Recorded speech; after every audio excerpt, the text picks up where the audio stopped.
Kasih karunia dan damai sejahtera Allah Bapa kita dan anaknya Tuhan Yesus Kristus menyertai saudara.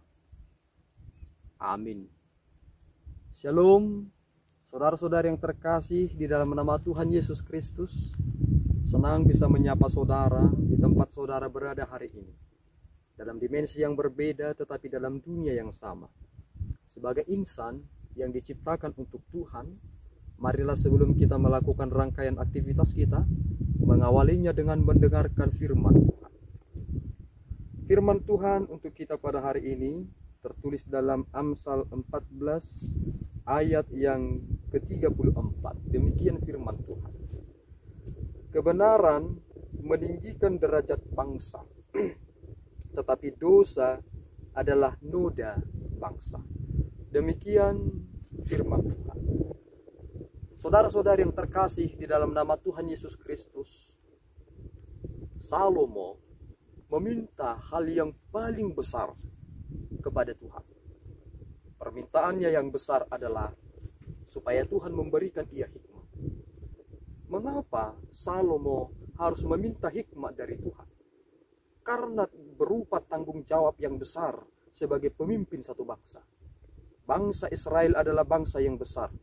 Bukan hanya secara politis, tetapi ia menjadi bangsa yang besar karena merupakan bangsa pilihan Tuhan.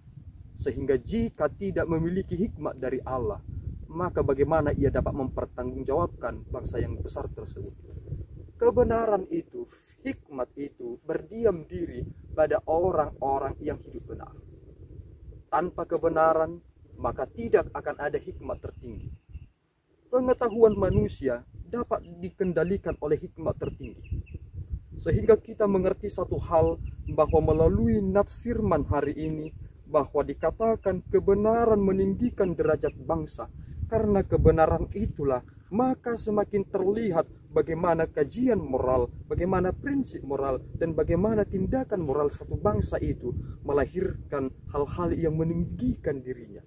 Seandainya suatu negara atau suatu bangsa memiliki masyarakat yang melakukan kejahatan, yang hidupnya setiap hari melakukan dosa, maka orang-orang akan takut pergi ke sana.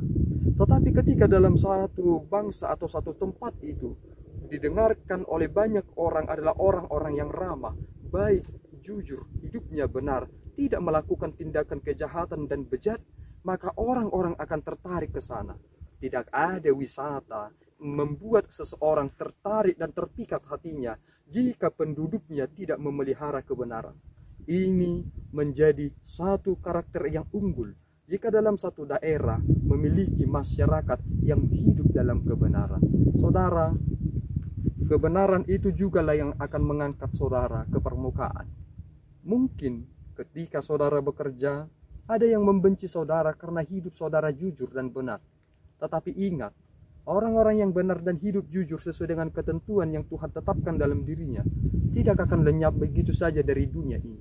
Malahan orang-orang banyak akan berkata, benar, dia adalah anak Allah, sama seperti Yesus Kristus. Ketika ia disalibkan dan mati, seorang dari prajurit itu berkata, benar, dia adalah anak Allah.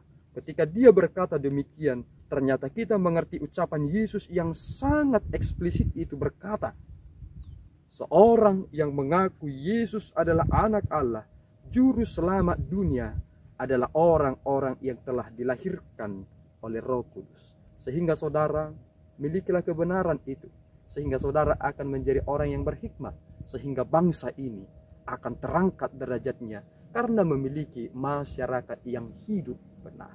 Amin. Kita berdoa. Ya Tuhan kami bersyukur atas segala berkat-Mu. Melalui tuntunan firman-Mu lah kami menemukan titik terang dalam hidup ini, bahwa kebenaran itu bersifat mutlak, dan melalui kebenaran itulah dunia ini akan lebih baik lagi. Mampukan kami Bapa menjadi pelaku-pelaku firman-Mu dalam kehidupan kami sesuai dengan ketentuan yang dari Bapa. Dalam Kristus kami berdoa dan mengucap syukur. Anugerah Tuhan kita Yesus Kristus, kasih setia Allah Bapa, dan persekutuan Roh Kudus menyertai saudara. Amin. Tuhan Yesus memberkati.